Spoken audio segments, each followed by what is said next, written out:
You may be a bit surprised to hear this, but I'm rather a big fan of Kanye West, and have been for most of my adult life. Recently, Yeezy has come under some continual fire from the left for his support, either implicit or now rather explicit, much like the lyrics of all of my favorite Ye songs, of President Donald Trump. The mainstream left has gone from idolizing Kanye, the lyrical wordsmith and rap god, to publishing hit piece after hit piece on him, calling him mentally ill, unstable, and potentially a danger to himself or others. I thought that was really sad. I think you had there a man who's clearly not okay, and a president who's willing to exploit that.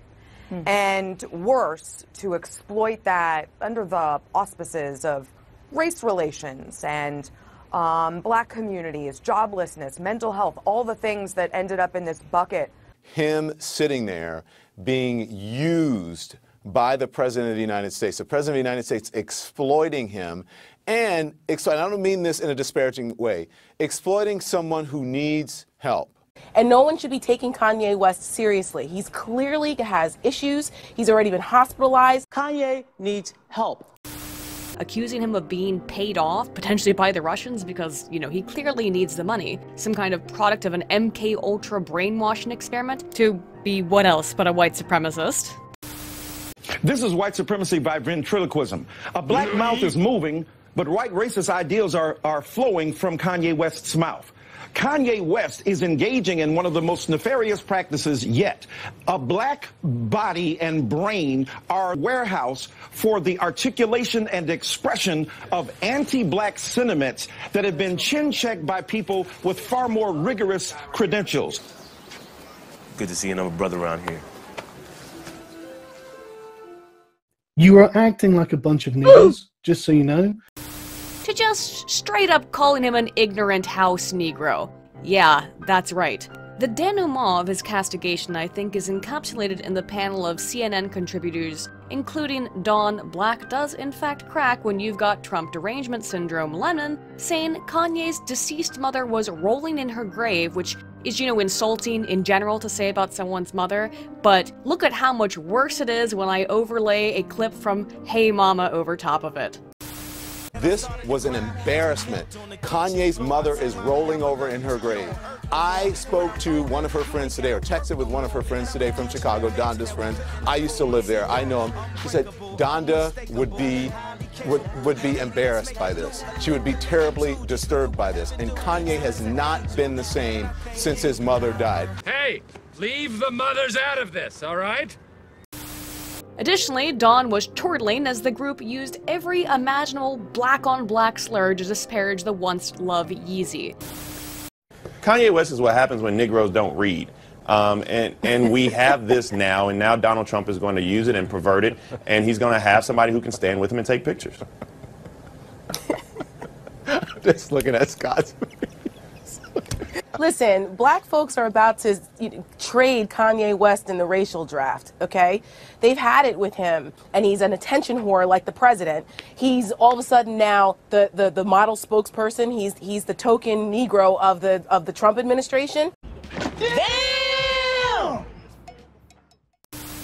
Are they right? Is Kanye a psychotic, unhinged shill being manipulated by the Trump administration to garner the black vote? Because after all, that is a very important demographic for the Democrat Party, given that they vote so overwhelmingly Democrat.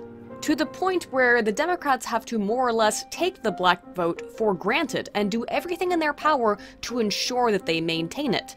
And included in that, as is evident here, that means attacking black Americans for having individual ideas and dissenting from the party line. But I digress. Is Kanye really insert rationale for his behavior here? Or is he behaving completely in line with his established character of personality? Today, let's look at the psychology of Yeezy, Kanye West. Let's begin with a not-so-quick recap of the left's criticisms of Ye, which began after the 2016 election in November when he arrived late to a show, performed 3 songs, and then went on a seemingly unprompted political rant before walking off stage and canceling the rest of the performance. During this rant, which even at the time was described as unhinged and insane by media outlets, and I admit it may seem unprovoked in its nature, remember this concert occurred shortly after the election of Trump and was likely on the minds of everyone, including Kanye. He said defiantly to a crowd of jeering dissidents that, quote, "Everyone in middle America felt away, and they showed you how they felt. Feelings matter. You might not like it, but you gotta hear it." Interesting how the feeling-centric left, including Don Lemon, who told Kanye to educate himself, couldn't comprehend this. You know, the reason precisely why they lost in 2016. They didn't want to hear what middle America was saying. Before walking off stage, he even antagonized the press and Google, saying that he anticipated their racist comments towards him for telling people to pay attention to the world around them rather than mindlessly consuming the mainstream narratives. Of course, the arguably racist comments did come from the mainstream media, and the audience declined to heed Kanye's words of warning and wisdom. After all, he must be being paid off, or just insane, or an Uncle Tom, right? It's not possible that people in middle America really did feel a certain way, and that it was the blindness of the left which lost them states like Pennsylvania and Michigan. States that Hillary basically told to piss off. Go find yourselves new jobs. Do you think Kanye had a point as to why Hillary lost the election in the very month of November that they were so currently butt-blasted about? The next major event that made a blow towards the left coming from Ye for daring to not follow the corporate media narrative and the expectations placed upon black people was in December of 2016 when he met with Trump at Trump Tower to discuss bullying, supporting teachers, modernizing curriculums, and violence in Chicago, Tanya's hometown. Once again, he was lambasted by the press for even meeting with the devil incarnate, you know, the president of the nation. Seems like Kanye was all on board that Trump train, right? Clearly a paid, mentally unstable shill, yeah? Except in February, in an interview with TMZ, Kanye said he was unimpressed with Trump's initial performance as commander-in-chief, deleting all of his positive tweets in support of Trump. That kind of seems to contradict the narrative, but pay no attention to that. There is no way that this could somehow indicate Kanye is an independent thinker who is capable of being critical of someone that he formerly supported, particularly when they disappoint him. No, friends, just forget about that incident. Just put that aside. Following his performance in November, Kanye West spent several weeks in a hospital for exhaustion, supposedly. And after more or less a year of silence, Kanye once more generated a media shitstorm, beginning in late April of 2018, when he took a selfie with himself wearing a MAGA hat, going on a tiny Twitter posting spree with a ton of love for Donald Trump, including him calling him, quote, his brother, with a similar dragon energy, which I know sounds silly, but keep it in mind. And at one point, he tweeted out a desktop recording of him freestyling from the TMZ website, but this screenshot showed a tab that contained a lecture from Dr. Jordan Peterson. All things that made people question whether or not Kanye was questioning the approved pattern of thought. These events, but particularly the wearing of the MAGA hat, accelerated to the now infamous interview with TMZ, wherein he said, among a number of other things, quote, 400 years of slavery, that sounds like a choice. Now, given the short, sweet aspect of that quote, just begging for a headline, of course, it was taken very much out of context. Kanye was being questioned about his choice of headgear, and in response, he states a concern that people don't think for themselves, indicating that he chose to support Trump not only because Trump was at one point himself, as hard as it may be for some of us to recall in retrospect, an idol of hip-hop and black culture in many ways, given he embodies the lavish, extravagant, nouveau riche aesthetic and lifestyle so commonly the subject of rap lyrics. Was going off like Don Trump gets checks. I got spoke. I'm well known like Donald Trump. Lick me up and lick me up just to get a bump. Forget Black Caesar, brothers call me Black Trump. Put my cash in my pockets, good Donald Trump. In context, he makes it very clear he is talking about what he calls mental slavery, which he even specifies more specifically as mental imprisonment, given the racial connotations that the word slave imply, particularly in the United States. despite the fact that after the media fecal explosion that resulted in the wake of that statement, Kanye further clarified himself by saying, "The reason why I brought up the 400 years point is because we can't be mentally imprisoned for another 400 years. We need free thought now." Even the statement was an example of free thought. It was just an idea. Once again, I am being attacked for presenting new ideas. Sounds like Kanye was talking about the kind of plantation metaphor that often defines the way in which the left, and traditionally some parts of the right as well, have tended to approach black people in this country, through the promotion of social welfare programs in tandem with promotion of a culture of victimhood, which removes the black father from the family and replaces it with the state, and an attitude of learned helplessness, resulting in a cycle of poverty and arguably enslavement from those who claim to be just trying to help. And he says the slave plantation was characterized by dilapidated housing, just broken down slave quarters, by broken families, very few nuclear intact families, by a high degree of violence that was necessary to hold a place together. That's why slave plantations would have sometimes barbed wire fences. By the absence of opportunity, nobody could ever get ahead. Slavery is obviously for life. And finally, by a mood of nihilism and despair. And I ask you, are those 5 features of the slave plantation not now overwhelmingly present? How did Ye become disillusioned with the Democrat Party? Ask yourself the opposite. How could he not have become disillusioned with Democrat politicians claiming to care about black people and the welfare of inner-city urban populations, as Barack Obama repeatedly espoused for Ye's hometown and where he originated from in terms of his political career, Chicago, and then proceeded to do absolutely nothing to ameliorate the conditions for the black community not only in Chicago, but in any inner city in the US, with racial tensions reaching a crescendo unseen since the civil rights era under his presidency. The violence rate in Chicago during the Obama administration skyrocketed. Is it not just possible, but probable then, that Kanye realized that Democrats pander to black Americans by constantly painting the right as unilaterally racist and anti-black so as to keep them loyal voters on that plantation, that mental slavery he was describing? To be ineloquent as he was, it seems, particularly in the light of his later statements, that was Kanye's intent. That not just black people, but all people need to be mentally free, to consider other possibilities beyond what they are fed en masse by the mainstream media and cultural social narratives. Given we know Kanye was watching Jordan Peterson, it makes absolute sense where some of these ideas may have been further influenced or originated. Of course, no one interested in a juicy headline gave one iota of a crap about his intention and his elucidation and did nothing to stem the tide of the quickly swelling shitstorm against once beloved poster boy Kanye, who earned his love from the left because one time he said that George Bush doesn't care about black people. George Bush doesn't care about black people. Oh, this is uncomfortable. And we'll get into that too, don't you worry. But first we need to finish recapping the story up to this point. So, in July of 2018, Kim Kardashian, Kanye's wife, who had previously objected to his outward support of Trump, asking him to clarify even further that he doesn't agree with Trump on everything completely, and is herself a professed Hillary supporter because whammon, I'm sure, visited the president to plea for the release of Alice Marie Johnson, a 62-year-old woman serving a life sentence for drug trafficking that she committed in the late 80s and early 90s. Trump commuted Johnson's sentence, having already served 21 years of her life imprisonment. And rather than celebrate that a black mother of 5 had been freed from her incarceration on a first-time drug offense, the media turned on Kim for standing happily next to Trump. And this absolutely misplaced ire is no well better reflected than in a subsequent interview with the lying-crying lefty mouthpiece, Jimmy, "Hey, can we please forget about all those times I wore blackface, Kimmel?"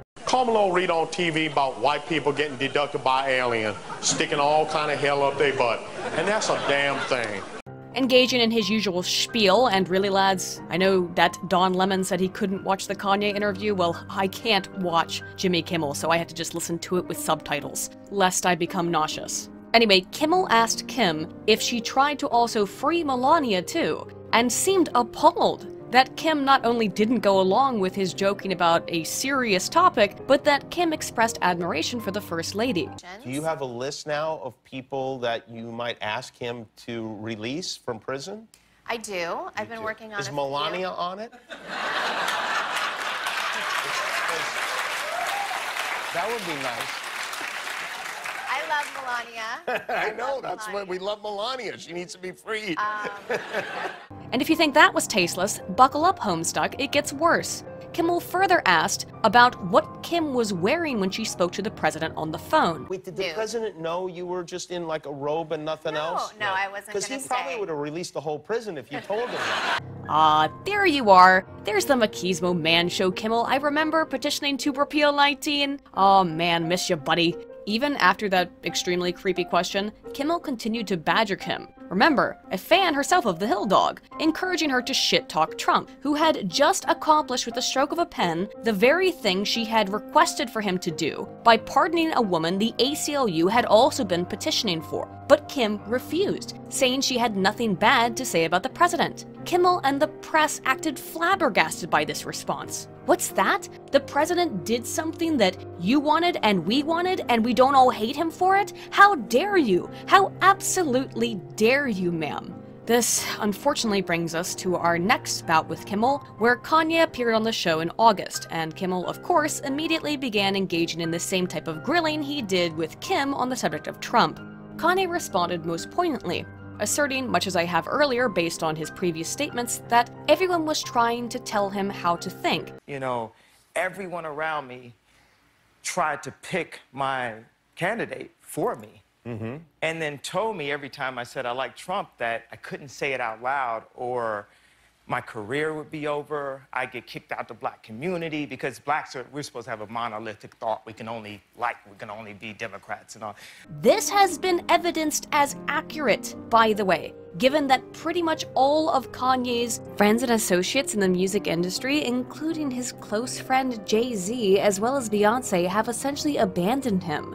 During the interview, he further explained his absence from the public sphere, saying that it took time for him to regain confidence in himself, but that self-confidence and acting in the way that you believe is right, against all odds, is a core aspect of his personality. West made a career on being kind of a rebel and a dissident, fighting against the established system of hip-hop. I'll explain some more later, but Kanye West was a bit of an oddity when he appeared on the scene. His subversive nature is also very obvious in the various stunts he's pulled over the years, such as infamously interrupting Taylor Swift, or in his statement on George Bush. If he bends the knee and does what everyone wants and expects him to do, well then he's no longer Kanye West, now is he? He makes it very clear that he doesn't know too much about politics, which is more or less what Kim Kardashian said of him on Kimmel previously, but that his appreciation for Trump was in Trump's attitude, something that Kanye identifies as an aspect of his own personality. And what it represented to me is not about policies, and because I'm not a politician like that, but it represented overcoming fear and doing what you felt, no matter what anyone said, and saying, you can't bully me. Liberals can't bully me, news can't bully me, the hip-hop community, they can't bully me, because at that point, if I'm afraid to be me, I'm no longer Ye. What was the media headline takeaway from this interview, where Kanye once again explains that this is why he identifies with and supports Trump as a person, even if not as a politician? Well, it was the nuclear stumpage question dropped by Kimmel when he asked Kanye why he once said George Bush doesn't care about black people, but Trump does, and he paused to think about it for just a little bit too long. Now, again, we'll get into the George Bush comment, but could it be that maybe, just maybe, Kanye actually had to think about his answer because he's shown a history, even recently, of being a free thinker, of wanting to come up with his own thoughts? No, of course not. It's because he's, again, insert disparaging conspiracy theory here. Kanye was, though, further mocked by the media when he tried to explain precisely just that it was a complex question that needed time to answer adequately on his Twitter. Of course, no one bothered to pay any mind to his subsequent interview on 101.5 WGCI, where he explained that Trump wants to be the greatest president due in part to his huge ego. And he knows that he can't do that. He can't be the greatest president if every black person in the country hates him. And while maybe they don't all hate him, his approval rating among African Americans is abysmally low, although it has been on an upward trend, maybe because of all of the reasons we're seeing here.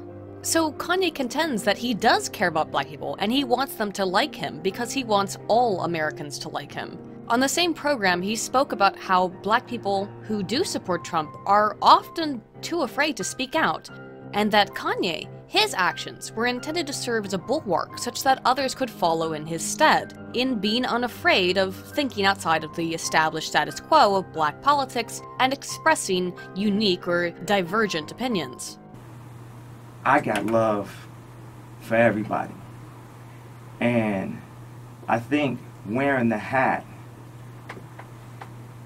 was a statement of bravery and to not be in control and programmed. This is also the show wherein Kanye revealed definitively that he had in fact been diagnosed with bipolar disorder during his stint at the hospital after his concert in November, but that he was no longer taking medication for it, something that, again, the tolerant, open-minded left began mocking him for nearly constantly ever since. While it's a bit of a silly statement itself, he offers up a bit of the classic, well, what is normal argument. So you do have mental health issues? Okay, yes, I understand you did that too.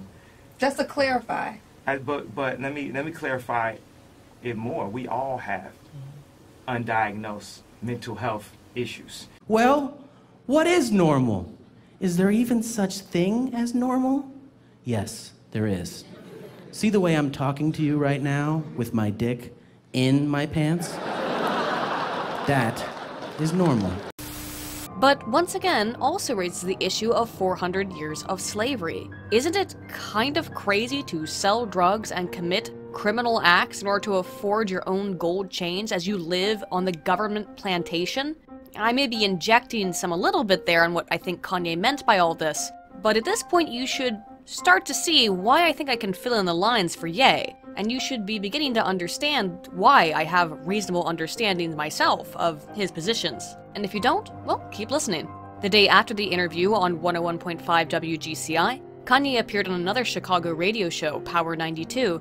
He rehashed many of the same things he had said the previous day, but added some illuminating commentary on why it is so important to be a free, critical thinker and to have diversity of ideas, particularly given media manipulation and the necessity of making decisions for yourself.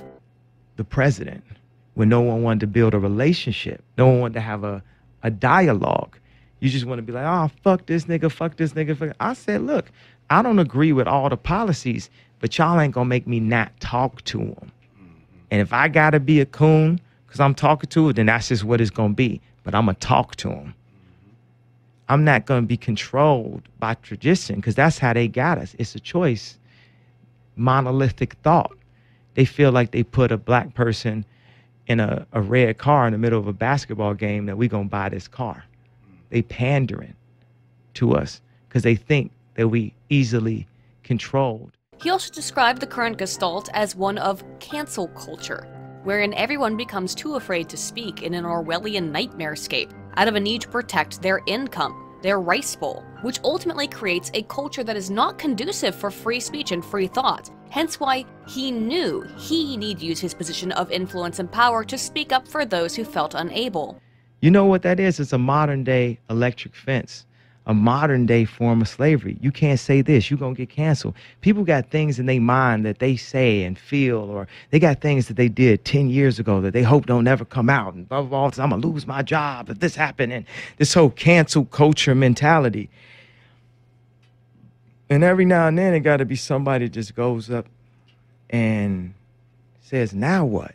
After performing on Saturday Night Live in September, during which he wore his MAGA hat to the protests and, by his account, bullying of the cast and crew, Kanye stated once again that he cannot be told what to do, he can't be controlled, and also announcing officially that he was planning to run for president in 2020. Again, we see that Kanye is pretty consistent across all of his statements and behavior regarding Trump up until this point. If he's running in 2020, he certainly considers Trump to not be his best friend and potentially a rival. But he has stated time and time again, just this last year and a half, that he respects Trump's attitude in his bravado and his ability to face his fears, and believes him to be something of a kindred spirit in that sense. So it should have come as no surprise when Kanye met with the president this October, and had a lot of positive things to say, as well as a lot of suggestions, particularly given his new political motivations, including creating new jobs, and his critiques on the current prison system. So far, his political aspirations have been received about as well as you would have anticipated, particularly when he was tweeting about amending the 13th. It's not shocking that Kanye would not only want to meet with Trump, but would essentially give a preliminary campaign speech during the meeting, given this new interest in politics. It similarly comes as no surprise that the mainstream media collectively lost their goddamn minds because a black superstar would even dare to sit in the same room with Donald Trump, let alone show him with a modicum of respect, because of course, you should never treat the commander-in-chief with a modicum of respect, you know, so long as they're not a Democrat. Don Lemon said this actually directly, more or less, when he brought up the fact that Common had visited the Obama White House, and he was engaging the way he was supposed to engage, talking about how we was kangs and shit. Common visited the White House. Common visited the White House and did a beautiful poem, spoken word. It talked about how black people are kings and queens, how we need to rise up and do better. The transparency of this media meltdown was so overtly combative and denigrating to Kanye that it almost shocked me, and I've been doing this for 2 years myself at this point. Don actually described it as a minstrel show and said he couldn't stand to watch it. Well, I can't stand to watch you either, Don. Yet still, somehow he managed to cover it for hours. All of CNN did, every media network did. Of course, I see what's going on here. The intent is to be able to bring up Ye's prior statement about the W, but Hurricane Katrina was a massive failing of various levels of government and preparedness in response to a really extraordinary situation. And although Michael has been one of the most intense hurricanes in the last 100 years, it's not as if Trump hasn't been proactive on Michael. He was there just yesterday as of me writing and recording this. What's he going to do? Go walk into the middle of the storm, CNN? Go tell it it's fired? Is that what you want him to do? Get him out of here! Get out! No, you just want to draw eyes away from what is happening. A black man with a diversity, not of skin color, but of opinion. And we can't have that. And of course we can't, and it's evident in the nature of the coverage, which has been scathing, and I mean truly scathing in nature, with most describing him as mentally ill and unhinged, often at the same time mocking mental illness, while vastly misrepresenting bipolar disorder, you know, with the usual suspects of fanning the flames of Trump derangement syndrome, Jimmy Kimmel. Yeah, that's the President of the United States. Sitting quietly while an irrational madman rants and raves at him. Now he knows how we feel every morning when we wake up to him. Trevor Noah calling him a ranting lunatic, to Donna Brazile saying that he is setting black people back 155 years, to Snoop Dogg, his once friend and associate, outright calling him a brainwashed Uncle Tom. I don't know why people thought I hated him. I hate the fact that he's being brainwashed and he's being used because he has so many people that love him. Fuck you, Snoop. Go make some songs with Katy Perry or some shit. Go fucking dress up like a lion. Look at, oh, what is this, anime? So what did Kanye actually say that was so insane? Well, let's listen into it. Or maybe we shouldn't. Maybe we should just take Don Lemon's word for it. We shouldn't be free thinkers after all, right? Now, let's hear what Kanye has to say about the black community and welfare. I've had conversations that basically said that welfare is the reason why a lot of black people end up being Democrat. They say, you know, first of all, it's a limit to amount of jobs. So the fathers lose the jobs and they say, we'll give you more money for having more kids in your home. Well, that is a reason why many people, particularly within the urban black community, are dependent on welfare, Kanye. It's simply better and easier for Big Daddy government to take care of you when the only job available is a minimum wage position at McDonald's with no possibility for advancement, or where it's easier to resort to selling drugs because of the dead-end nature of those jobs. But how could Kanye have suddenly come to such an insane, unhinged, right-wing conclusion? Was he MK Ultra'd during his stint in the hospital? Or is he just a, quote, crazy person off his medication, and we need to get him back on it so he can fall in line where he belongs? I mean, become docile and shut his mouth. I mean, become healthy. Oh wait, what's this? What's this here? Some bars from We Don't Care, the second track on Kanye's first album, College Dropout, released back in 2003? Why it is! And oh friends, I hope you're prepared for the number of rap lyrics I'm going to awkwardly read throughout the rest of this video. The second verse is for my dogs working 9 to 5, that still hustle and really can't shine off for 6 to 55. And everybody's selling makeup Jacobs and bootleg takes just to get their cake up. We put shit on layaway, then come back. We claim other people's kids on our income tax. We take that money, cop work, then pushbacks to get paid.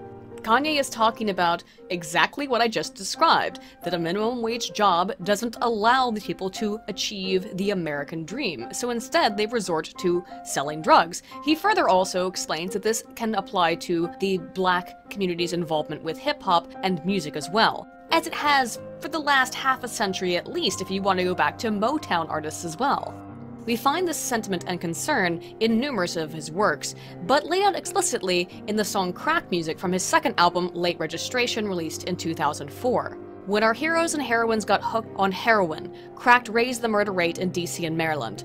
We invested in that, it's like we got Merrill Lynch, and we've been hanging from the same tree ever since. Sometimes I feel the music is the only medicine, so we cook it, cut it, measure it, bag it, sell it. There are, again, many songs where he talks about this problem of joblessness in the black community. So many that the entire topic, in and of itself, of black cultural worship of expensive but pointless luxury items in order to express status despite being impoverished, could be an entire category of his musical resume in and of itself. Such as in some of his, again, early works, in the single All Falls Down. It seems we live in the American dream, but the people highest up got the lowest self-esteem. The prettiest people do the ugliest things for the road to riches and diamond rings. Again, from Late Registration, we get Diamonds from Sierra Leone, in which Kanye laments, with observable sadness in his rap, the obsession with jewelry in the black and hip-hop communities, often paying for and wearing blood diamonds. Or the further criticism of corporeal possessions in the later track Can't Tell Me Nothing, which contains the line, I had a dream I could buy my way to heaven, but when I awoke I spent that on a necklace. Kanye's interest in the black community does, in fact, go all the way back to his first track, Through the Wire, where he expresses some of that more kings and queens vibe that I guess Don Lemon wanted from him. But what he was saying at the time is he wasn't going to come out and rap about drugs and hoes. He wanted to talk about real issues facing the black community. And that's clear in what he said to Trump. So back to the meeting, he also spoke about the power that the hat gave him, the psychological power. It made him feel like Superman. You know, they tried to scare me to not wear this hat, my own friends, but this hat, it gives me power in a way. It was something about when I put this hat on, it made me feel like Superman. You made a Superman, that's my favorite superhero. A line that, again, many on the left have mocked, but one that makes sense and is, again, in line with what he's been saying this entire time, that his mindset is one of bravery, of facing your fears, and that's why when he was told by many, including his close friends, that supporting Trump would ruin his career, for expressing his own opinion would destroy him, and it certainly seems that despite repeated claims from Dems about how much they love Kanye and they want back the old Kanye, I love Kanye West. He's a genius. That they never knew the man at all, if they don't know why he would have gone against what everyone else told him to do. If you took note, I mentioned that Kanye's first two albums are titled College Dropout and Late Registration. If that seems thematic, it's on purpose. It's because Kanye went to college to study traditional visual arts for a few years before choosing to drop out and focus on his music career. He did this despite a great personal fear of disappointing his mother, the late Dr. Donda Williams West, who was a professor of English literature. Now, I know I played a bit from Hey Mama earlier, but within that same song, he raps this. My mama told me to go to school, get your doctorate, something to fall back on you can profit with, but still supported me when I did the opposite. Additionally, another very potent part of the song is that Kanye says, I know I act a fool, but I promise you I'm going back to school. This is not that he's going back to college in a literal sense, but that he's educating himself further. We can see how much his mother's opinion meant to him. And Dr. Williams West once said, quote, it was drummed into my head that college is the ticket to a good life. But some career goals don't require college. For Kanye to make an album called College Dropout, it was more about having the guts to embrace who you are, rather than following the path society has carved out for you. Which I think brilliantly surmises, in the words of his own mother, exactly where Kanye is coming from. And despite all of that pressure his whole life to go to school, get a degree, get a doctorate, despite that, he insisted on going against the grain and following his own path, even in fear of disappointing his mother, who he loves deeply. From the track Get 'Em High, we hear, "My freshman year I was going through hella problems till I built up the nerve to drop my ass out of college. My teacher said I'm a loser. I told her, why don't you kill me? I give a fuck if you fail me. I'm gonna follow my heart." But this sentiment comes to its fullness in Kanye's musical development in his third album, Graduation, where Kanye is no longer second-guessing himself and his life decisions. He has graduated from his fears, graduated from the things that set him back and made him question his life choices. Tracks include those such as Champion with the line, "When it feel like living's harder than dying, for me giving up's way harder than trying," and with Stronger's hook being, "That don't kill me can only make me stronger." And in the accompanying music video, he portrays himself as the character of Tetsuo from the film Akira, a character who is a bullied young man with an inferiority complex that eventually develops into a massive, egotistical, literal power trip that nearly destroys Tokyo. Just kind of a weird way to present yourself, Kanye, but I get where you're coming from. And speaking of Kanye mentioning power, particularly in the power of the MAGA hat, this continual facing of fears, this theme of graduation, of constantly being self-educated, is expressed further in Kanye's music. For example, in the international mega hit, Power, he states, "Life is a trip, so sometimes we go and stumble. You gotta go through pain in order to become you. But once the world numbs you, you'll feel like it's only one you. Now you got the power to do anything you want to. Until you ask yourself, is this what it's all come to? Looking at life through sunglasses and a sunroof. But do you have the power to get up from it under you? Fuck all these labels. Fuck what everybody wants from you." Also in the song Power, he encourages his listeners, outside of himself, to face those fears and to accomplish their dreams and realize their own individual power. With, "Now we all ain't gonna be American Idols, but you can at least grab a camera, shoot a viral. Take the power in your own hands." Outside of his music, Kanye has expressed these ideas in numerous interviews, going back many years. Again, this is not a new thing. In 2013, in an interview with BBC Radio 1 host Zane Lowe, he specifically talks about being a slave to his own fears, and that overcoming fear is truly breaking the glass ceiling. They're enslaved. They're enslaved to what could possibly happen. We're constantly slaved. There's glass ceilings, there's glass fences, there's invisible walls. Thus, when Ye says that his appreciation for Trump was about overcoming fears, we can see that this dates back quite a while.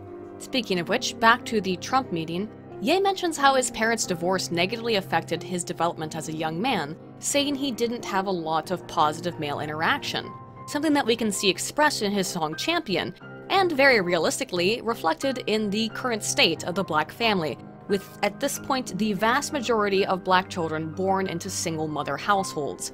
Kanye is raising a real issue, something that needs to be identified, and yet is so infrequently spoken about. But he's unhinged, remember? He's crazy. We can't listen to something legitimate that he has to say. Now, I am biased. I've always said this. But overall, I thought Kanye came off fairly well-informed about a number of the issues that he discussed with Trump. For example, he correctly, according to statistical evidence, as with the above, identified the fact that most gun crime is committed using illegally owned firearms, not legally owned ones. And despite unquestionably coming off as a bit erratic and bombastic at points, and I mean, really, there's some inexcusable stuff here. I had sleep deprivation, which could cause dementia 10 to 20 years from now, where I wouldn't even remember my son's name. So all this power that I got, and I'm taking my son to the Sox game and all that, I wouldn't be able to remember his name from a misdiagnosis. Ye seemed to have a real passion and motivation in this talk. Like I said, it seemed like a bit of a campaign speech, but it included expressing a great deal of concern for the black community in places like Chicago, where he noted that the murder rate has dropped 20%. A quote that a lot of Democrats, of course, took out of context, attributing it as a product of the Obama administration and pretending they didn't understand what Kanye was talking about. when Ye was clearly talking about the most recent 2018 figure, which is the first time in 5 years of the city that rates of violence have decreased by 20%. They were going up and up and up, and now we got a drop. But of course, reality doesn't matter when you just want to slam someone for thinking critically and independently, and, you know, looking at the actual data. Finally, another quote that's been taken as proof of Kanye's unhinged nature is him saying that liberals tried to tell him what to do and how to behave.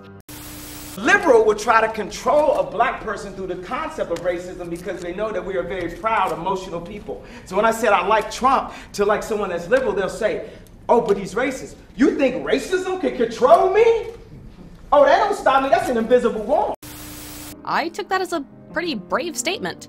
Kanye is saying he can't be stopped by racism. Why do you allow yourselves to be stopped by racism? Why don't you free yourself from that mental slavery?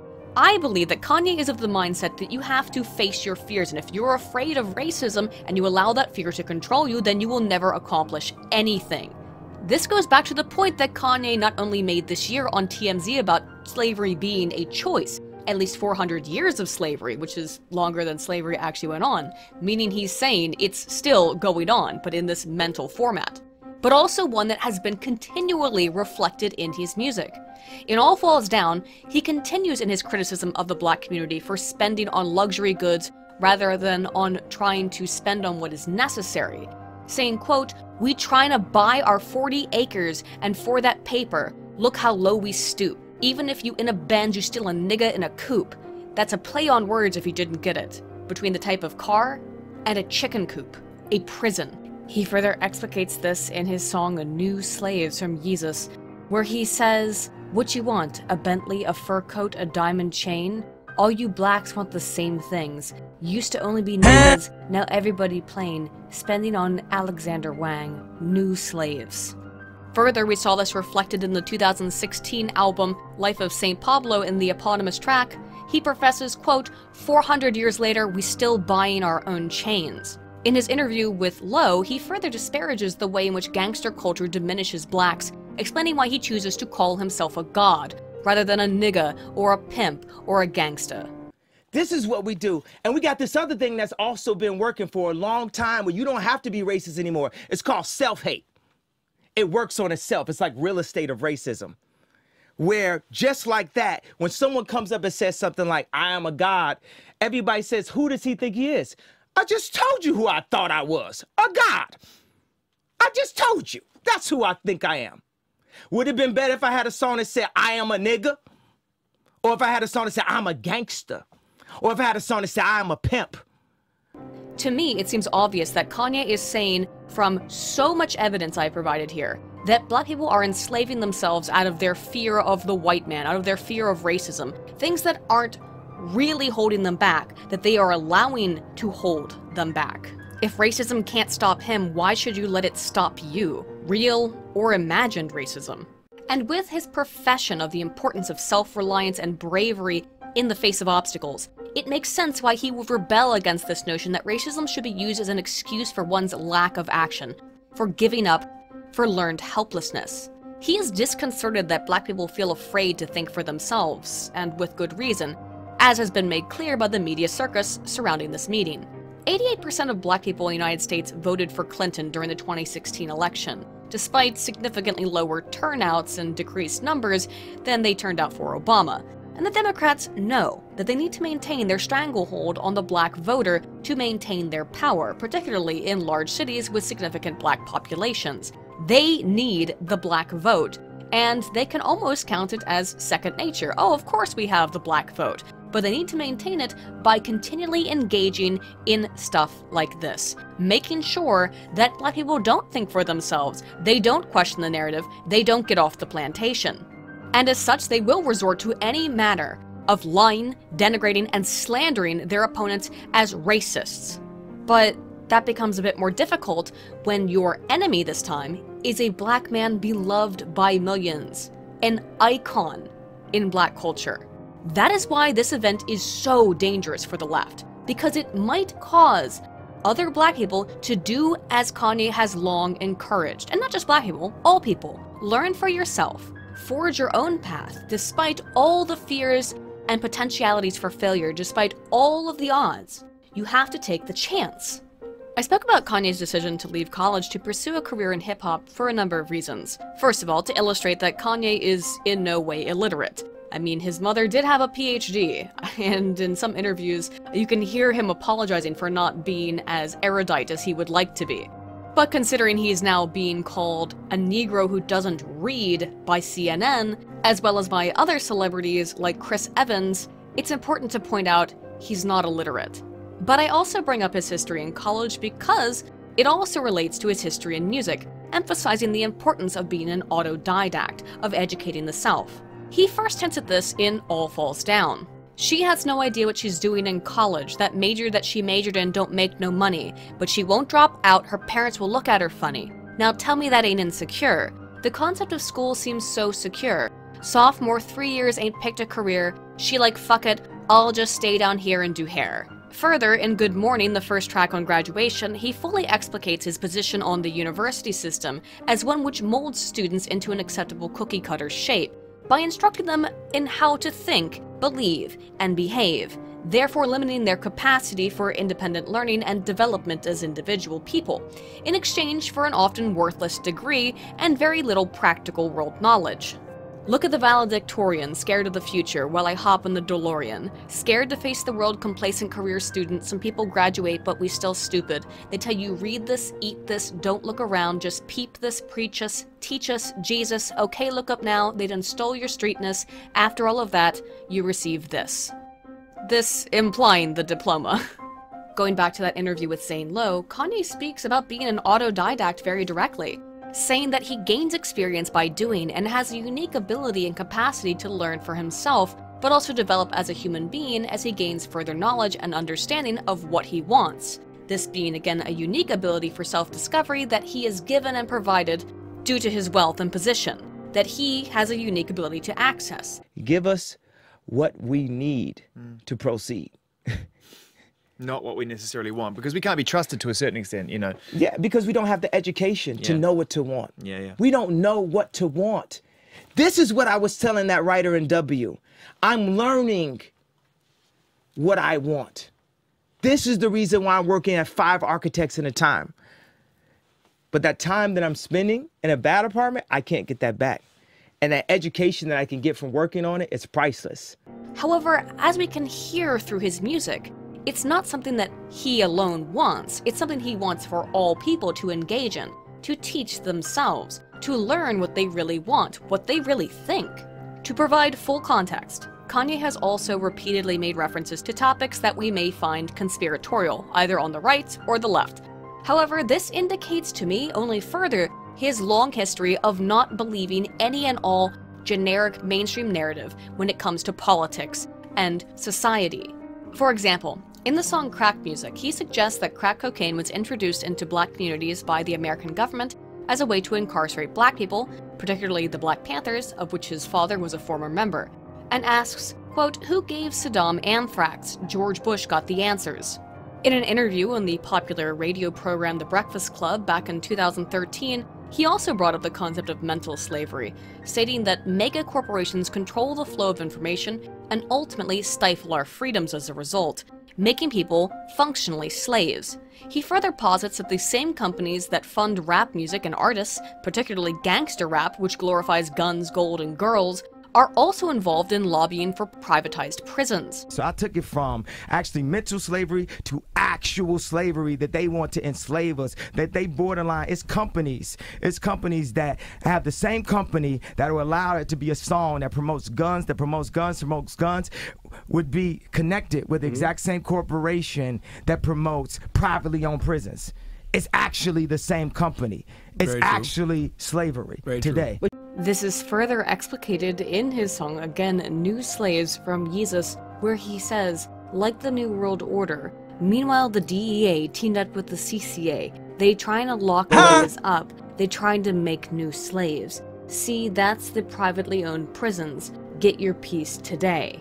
But despite all of that, Kanye has been met with some conspiratorial accusations of his own. There were rumors across tabloids after the release of the music video for Power, which utilizes vaguely cult-like symbology, that Kanye was involved with the Illuminati. But for me, even at the time, I saw the video as a critique, with Kanye assuming the power of the global organizations with which he has expressed such concern, satirizing it. Perhaps I'm giving him too much credit. There is further evidence, though, of this in his interview with Zane Lowe, where he says 85% of people are incapable of accessing the truth due to obfuscation by the media and people in positions of power, and that the remaining 5% of people who have learned and educated themselves are incapable of breaching that media gap and divide and having the actual truth disseminated. He immediately continues by suggesting that the video will be taken down just for him having mentioned that criticism. But instead, 5%, 10%, 85%ers, and it's like this: the 10%ers, the media, for the most part. The 85%ers don't really know what it is, and the 5%ers that know what it is can't get it past the 10%ers. So this alone would be a break. This is a jump past. This is gonna get taken off the internet, quick. Sure. And yes, you could infer from his interview with Power 92 that he may have named the Jew, as he states here. I don't hear about blank on blank crime. You know, I'm saying blank on blank because it's them boys don't play. You can't even say their name out loud. You know what I'm saying? And you could make that argument again from this quote from St. Pablo, where he says, "Black on black lies is worse than black on black crime. The Jews share their truth on how to make a dime." Just laying it all out for you. I'm not saying that Kanye is either right or wrong about anything he necessarily believes, but he certainly seems to be dedicated to being a free thinker and coming up with his own answers to life's many questions. Politics, society, everything. This is, as I believe I have made overwhelmingly evident, in no way a new trend of his behavior, and has been present across the span of his career, both in interviews and in his music, despite all of the vicious attacks lobbed at Kanye since the meeting and over the last 2 years. SNL managed, though, to make an actually decent point. I think the only decent point related to all of this. And it's not that Kanye's crazy. It's not that this is some kind of new behavior. It's this. Oh my God, he's black me. This is like getting visited by the ghost of Christmas Black. Kanye and Trump are in many ways two sides of the same coin. They're mirror images of each other. Hence why Kanye sees Trump as a brother, in this shared dragon energy. They are both self-made men who had the strength of character to keep trying, even when things seemed hopeless. If you don't understand what I mean by that, let's compare, shall we? Donald Trump was born to the Manhattan nouveau riche class, it's true. He was born into money, but not old money. And while he may have gotten more than just a small $1 million loan from his father, Donald Trump took that money and turned it into a multi-billion-dollar empire, surviving through the financial recessions of the early 90s and of the late 2000s in his field of real estate. Despite massive financial issues, particularly in the 90s when he was still getting started a little bit more, Trump said at the time, "The concept of bankruptcy to me means defeat. And even if you come out of it okay, to me, it's a psychological defeat." In his 1990 book, Trump, Surviving at the Top, he states further, "My main purpose in life is to keep winning. And the reason for that is simple. If I don't win, I don't get to fight the next battle." And in the 90s and 2000s, America was smitten with him. We were in love with the egotistical billionaire. He embodied the American dream, particularly because of his rap-esque lavish lifestyle and extreme self-confidence. Through his show The Apprentice and his books, he illustrated further that while he may want to remain the top dog at the head of the pyramid, he desires to see other Americans and people follow in his footsteps. Sebastian Gorka summed Trump up almost perfectly, I think, at CPAC 2018, explaining not only his love for the United States and its people, but specifically why it is that traditionally union-supporting Democrats in, let's say, Steel Country would have fallen so in love with this man and supported a New York billionaire playboy who is so far removed from them. Why? Because these salt-of-the-earth Americans look at that man and they say, yeah, he's a billionaire. Yeah, he's the most famous man in the world. But you know what? If I had $1 billion, I'd be just like him.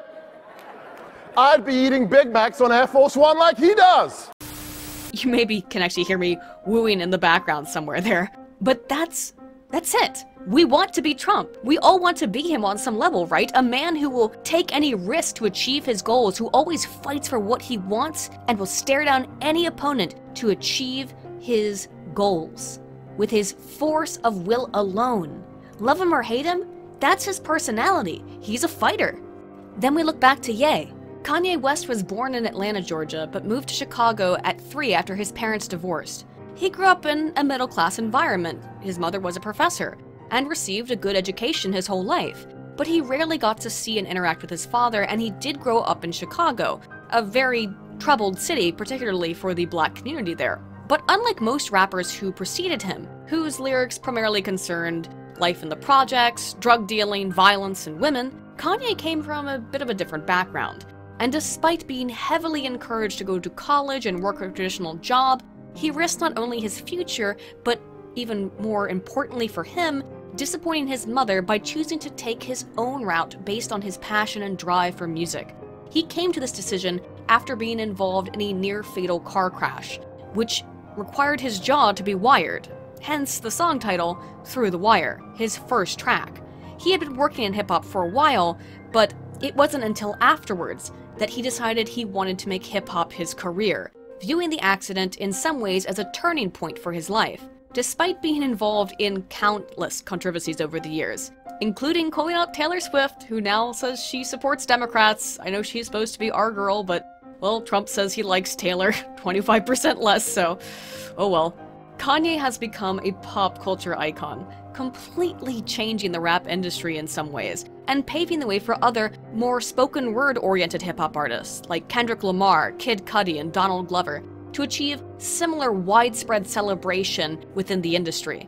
This is in no way to imply that more intellectual, poetic hip-hop didn't exist before Kanye, not at all. AC alone was doing similar things back in the 1990s. Kanye popularized it though. And despite his turn towards more pop influences in his later albums, Kanye really did change hip-hop. Even the now dated 2007 Encyclopedia of Hip-Hop lists Kanye West as an iconic artist. And despite an estimated worth from what I've seen of about $150 million, Kanye recently stated that his fashion company is worth $1.5 billion. From his middle-class background, Kanye took a series of great risks, and as we have seen from so many of his aforementioned quotes, has had a very similar mentality to Trump about giving up, facing fears, and never allowing oneself to fail. His great desire for success and his continual persistent nature to try against all odds is evident. Again, this is a guy who recorded his first song with his jaw wired shut. This is precisely why Kanye calls Trump his brother. He sees him as someone with a similar personality and identifies with that. He also sees Trump as a rival if he's gonna run against him. Is this some new trend because Kanye's off his meds? Clearly, I've illustrated that it isn't. And before I close, let me be really clear how bipolar and cyclothymia work, friends. It's very common when someone acts erratic to colloquially say, "Oh, you're being bipolar." And the supposedly tolerant, educated left is now equivocating bipolar with that kind of level of colloquialisms with insanity. Real quick, here's how bipolar works. It's not a 1 second you're happy, the next second you're sad kind of thing. It's long periods of mania, usually lasting about 1 to 4 weeks, which does include all kinds of irrational and erratic behavior, and longer periods of depression, which are more severe than other forms of clinical depression, lasting anywhere from a few weeks to a few months, and in the case of cyclothymia, sometimes even years. If everything Kanye has done recently is a product of bipolar disorder, a disorder which presents typically in the mid-20s, not the early 40s, then his entire career has been a product of bipolar. So if you miss the old Kanye, remember, this is the old Kanye. I just quoted a whole bunch of stuff to you to make that evident. I find the seemingly intentional misrepresentation of this disorder, one that I myself take medication to manage, to be the most heinous, though, of all the slander being hurled at Yeezy. This is the old Kanye. If he's off his meds, he should probably get back on. But he's never changed his opinion on any of this. So in conclusion, while there's plenty more I could go on about here, it's important that we wrap up on what we've covered. Kanye West is a free thinker.